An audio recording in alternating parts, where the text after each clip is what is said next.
प्रिय विद्यार्थियों, आपका स्वागत है। आज हम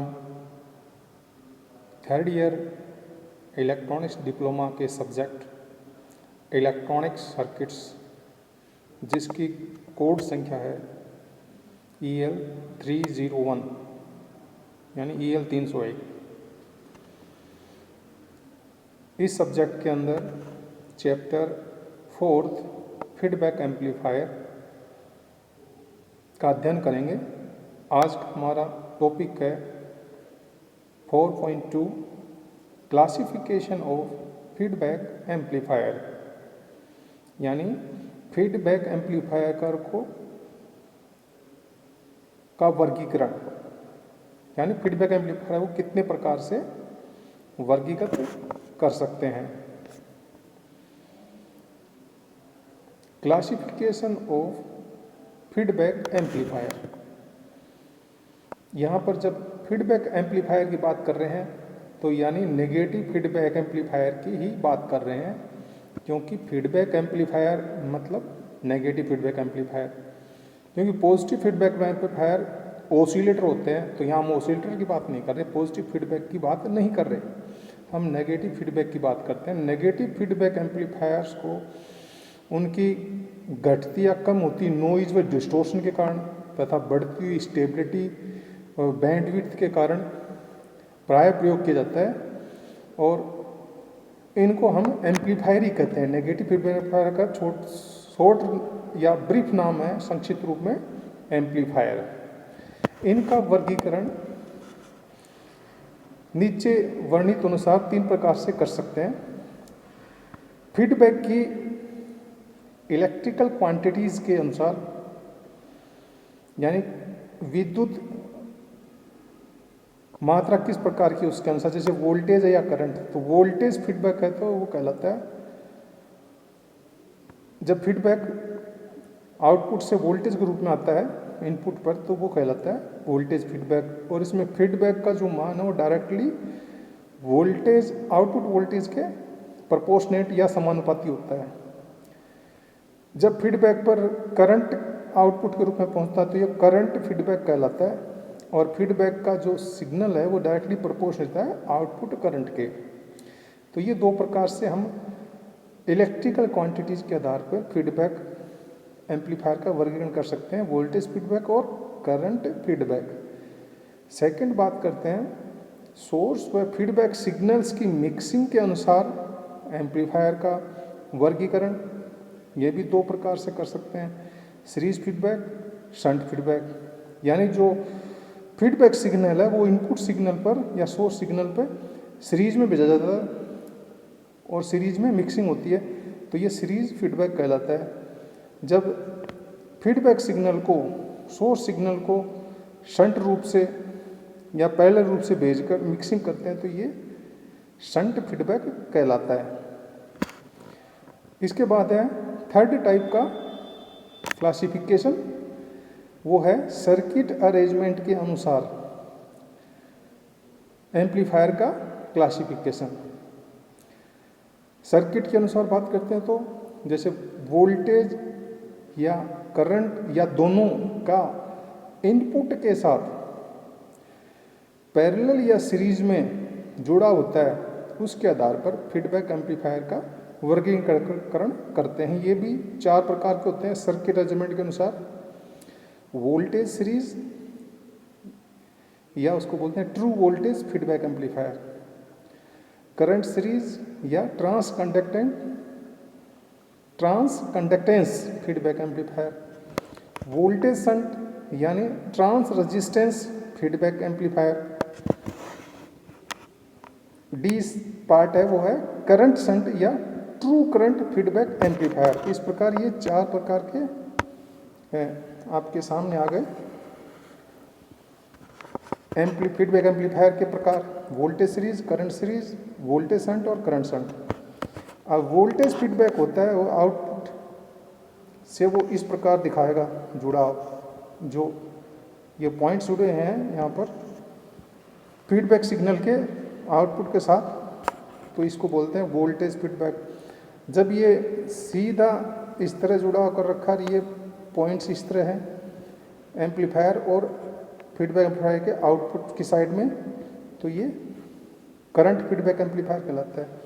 जब सीरीज फीडबैक करते हैं तो ये सीरीज फीडबैक का मतलब ये इनपुट के ऊपर फीडबैक किस प्रकार मिक्सिंग कर रहे हैं, तो ये सीरीज टाइप है। यहाँ पर सिग्नल्स से जो जुड़ा हो रहा है फीडबैक आउटपुट का वो शंट रूप में हो रहा है, इसलिए ये शंट फीडबैक एम्पलीफायर है। तो ये 4 प्रकार के हो गए। वोल्ट आउटपुट के तरफ देखते हैं तो वोल्टेज फीडबैक एम्पलीफायर का ये सब फिगर होगा और करंट फीडबैक का ये होगा। और जब इनपुट की तरफ देखते हैं तो यहाँ पर ये सीरीज फीडबैक का फिगर दे रखा है और इधर शंट फीडबैक का फिगर दिया हुआ है। इस चित्रों को आपको याद रखना है ताकि आपको इन फीडबैक एम्पलीफायर की वस्तु स्थिति ध्यान रहे। आगे के जो 4 चित्र हैं इनमें उनका कॉम्बिनेशन है। जो पहले जो चार जो फिगर थे, पहले ये जो 4 फिगर हैं, इन चारों फिगर को कंबाइन किया है, कॉम्बिनेशन किया है और कंबाइन करने से इनका नाम हो गया जैसे वोल्टेज वाला पार्ट, ये वोल्टेज वाला पार्ट जोड़ दिया आउटपुट का फीडबैक से और फीडबैक का सीरीज में जोड़ दिया तो वोल्टेज सीरीज हो गया। यहाँ करंट वाला पार्ट आउटपुट का सीरीज में जोड़ दिया इनपुट पे तो ये करंट सीरीज फीडबैक हो गया। वोल्टेज वाला पार्ट आउटपुट का शंट में जोड़ दिया शंट रूप में तो ये हो गया वोल्टेज शंट फीडबैक एम्पलीफायर। जब आउटपुट का करंट वाला सिग्नल जाने वाला पार्ट शंट रूप में जोड़ दिया तो ये हो गया करंट शंट फीडबैक एम्पलीफायर। तो ये 4 प्रकार के इम्पोर्टेंट क्लासिफिकेशन है। ये जो चित्र हैं 8वां वो है वेरियस नेगेटिव फीडबैक एम्पलीफायर, यानी कई नेगेटिव फीडबैक एम्पलीफायर के रूप हैं। यहाँ पर जब ए या ए बी दे रखा है, ये करंट गेन है, किस वोल्टेज गेन है एम्पलीफायर की और करंट गेन है ये एम्पलीफायर की। यहाँ नीचे जीएम दे रखा है, ये जीएम ट्रांस कंडक्टेंस है और ये ट्रांस रेजिस्टेंस है एम्पलीफायर का। ये फीडबैक लूप फीडबैक गेन है या फीडबैक फैक्टर भी कहते हैं इसको। अब हम बात करते हैं कि जो फीडबैक एम्पलीफायर है वो विभिन्न रूपों में किस प्रकार काम करते हैं। तो इसका सबसे अच्छा एग्जाम्पल दिया है यहाँ एमीटर फ्लोर या कॉमन एमीटर एम्पलीफायर, जिसमें ये वोल्टेज सीरीज फीडबैक एम्पलीफायर का एग्जाम्पल है। क्योंकि एमीटर साइड से ये कनेक्टेड है इसीलिए ये कॉमन एमीटर हो गया, एमीटर फ्लोर भी बोलते हैं इसको।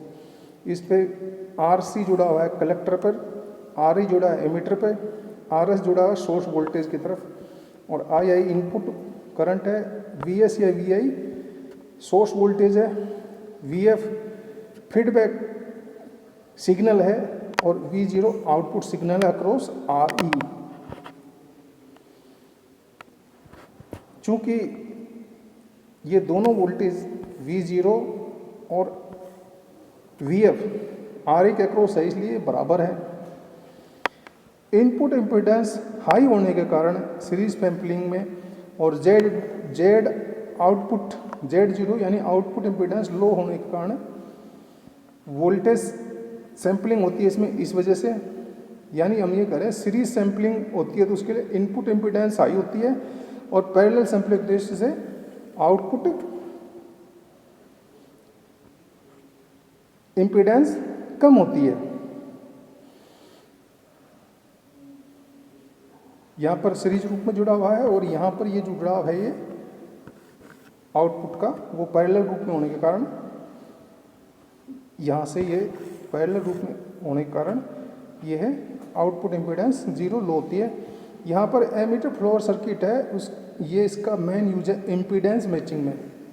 इम्पीडेंस मैचिंग एम्पलीफायर्स के अंदर ये emitter follower circuit impedance matching के काम आता है। जब voltage source voltage positive half cycle होती है तो V0 भी पॉजिटिव हाफ साइकिल में ही होती है। परस्पर ये ऐसा ही होता है, यानी नेगेटिव होगा अगर VS तो V0 भी नेगेटिव हाफ साइकिल हो जाएगा। इसलिए input and output in face में होते हैं, यानी एक दूसरे के साथ, यानी आउटपुट सिग्नल और इनपुट सिग्नल एक दूसरे के साथ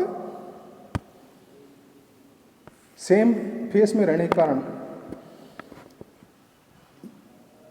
होते हैं, इसलिए वी एफ और वी बराबर 0 है। हैंस बीटा वी एफ बटा वी जीरो बराबर 1, यानी जो फीडबैक फैक्टर है वो 1 होगा यहाँ पर। यदि आर एस को एम्पलीफायर सर्किट का भाग मान लेते हैं, बार नहीं होगा जैसे चित्र में बार दिखा रखा है, तो वी इनपुट बराबर वी एस दोनों बराबर हो जाएंगे और वोल्टेज गेन होगा वी जीरो बटा V I. The close loop gain का जो गेन आएगा ए एफ वो नेगेटिव फीडबैक के लिए जो मान हम पहले कैलकुलेट किए थे उसके अनुसार होगा ए बटा 1 प्लस ए बीटा, यहाँ बीटा 1 है तो ये हो जाएगा ए बटा 1 प्लस ए, बीटा इक्वल 1 है, इसलिए यदि ए ग्रेटर देन 1 है तो फीडबैक गेन लगभग हो जाएगा ए बटा ए, क्योंकि निगलेक्ट कर देंगे एक को, ए का मान बहुत बड़ा होने के कारण, तो दोनों ए कट जाएंगे तो ये आएगा एक वोल्टेज गेन है वो यूनिटी के करीब आएगा। इस प्रकार एमीटर फ्लोवर की जो गेन है वो यूनिटी के करीब होती है। इस यूनिटी गेन के कारण ही एमीटर फ्लोवर ज़्यादातर बफर एम्पलीफायर की तरफ प्रयुक्त होता है। बफर का मतलब ये होता है कि एक सर्किट को दूसरे सर्किट के आपस में लोडिंग इफेक्ट दूसरे पर नहीं आए, इसलिए बीच में एक सर्किट रख दिया जाता है। जैसे ट्रांसफर भी इस तरह काम करता है, बफर ट्रांसफर, जिसमें दोनों कुंडलियाँ प्राइमरी और सेकेंडरी की बराबर होती है, तो वो बफरिंग का काम करता है। तो इससे लोडिंग जो इफेक्ट है आउटपुट सर्किट का वो इनपुट सर्किट पे नहीं आता, ये बफरिंग होती है। तो ये एमीटर फ्लोर भी बफर एम्पलीफायर के रूप में प्रयोग करते हैं, क्योंकि इसकी यूनिटी गेन के कारण। इसके जो लाभ हैं और प्रयोग करने के जो तरीके हैं उसके बारे में बताएं। एडवांटेज एंड एप्लीकेशंस, यानी कहाँ पर ये यूज करते हैं और इसके फ़ायदे क्या हैं। इसकी इनपुट इम्पीडेंस हमेशा हाई होती है, इससे लोडिंग प्रभाव नहीं हो पाता है। दूसरा है क्योंकि जब हम जोड़ेंगे तो इसकी इनपुट पर हाई होने के कारण जो इसका अगले सर्किट का जो प्रभाव है वो पिछले सर्किट पे नहीं आता। इसकी आउटपुट इम्पीडेंस कम होने के कारण बिना लॉस किए लोड को अधिक पावर ट्रांसफर करता है, यानी लोड के ऊपर जो आउटपुट पे होगा उस पर अधिक पावर पहुंचेगी, क्योंकि जेड इम्पीडेंस ऑलरेडी कम है तो लॉस भी कम होगा। यह अच्छी इम्पीडेंस मैचिंग प्रदान करता है, यानी इसमें इम्पीडेंस मैचिंग होती है इनपुट आउटपुट की बेहतर तरीके से 2 स्टेजेस में, इसलिए ट्रांसफर पावर भी बेहतर तरीके से होती है, बहुत अच्छी तरीके से होती है, यानी पूरी पावर ट्रांसफर होती है, मैक्सिमम पावर ट्रांसफर होती है एक सर्किट से दूसरे सर्किट के ऊपर। यह बफर एम्पलीफायर की तरह प्रयोग करता है। बफर का मतलब मैंने बताया था भी, एज ए मीडिएटर भी 2 सर्किट के बीच में रखा जाता है, तो दोनों का जो लोडिंग इफेक्ट है एक दूसरे के ऊपर नहीं आता है, क्योंकि बफर एम्पलीफायर उसको रोक लेता है। इसमें देखा कि आपने एम्पलीफायर नेगेटिव जो एम्पलीफायर है वो एज एम्पलीफायर ही मानते हैं उसको, और जो ऑसिलेटर होता है वो पॉजिटिव एम्पलीफायर होता है और उसकी गेन होती है ए एफ बराबर ए बटा 1 माइनस ए बीटा, और नेगेटिव एम्पलीफायर की होती है वोल्टेज गेन ए एफ बराबर ए बटा 1 प्लस ए बीटा। तो ये आपको दोनों गेन के बारे में मैं पिछले लेक्चर्स में बता चुका हूँ, उनको आपको ध्यान रखना है और आपको ये क्लियर हो जाना चाहिए कि फीडबैक एम्पलीफायर किस प्रकार कार्य करता है। और इसके क्लासिफिकेशन जो बताए गए हैं वो आपके अच्छी तरह समझ में आए होंगे।